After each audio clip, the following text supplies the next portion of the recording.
নিশ্চিতভাবে ভোটের মাধ্যমে পরাজিত করতে হবে আগামী 12 তারিখে। ওদেরকে চিনে রাখবেন, ওরা শুধু 71-এর শত্রু নয়।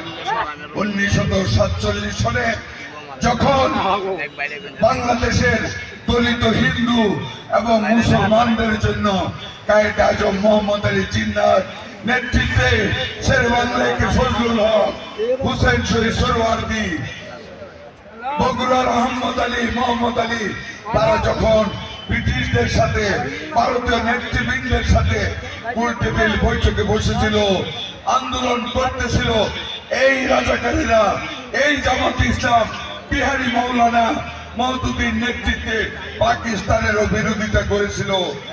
ভাইয়ের আমার, তারা সেই 71-এর চীনা শত্রু, তারা কি নতুন?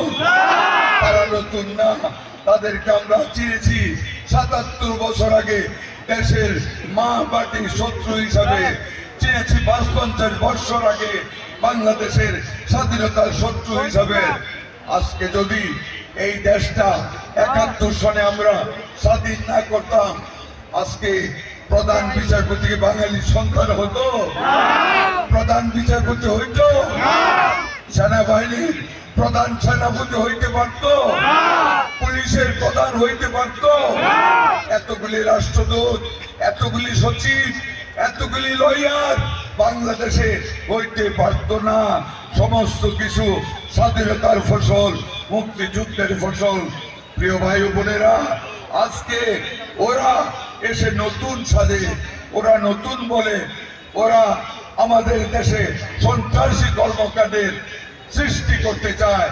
আমি আপনাদের ওয়াদা করতে চাই, আমি বলতে চাই, আপনারা কি একটা মুক্তিযোদ্ধাকে নির্বাচনে হারাতে পারেন?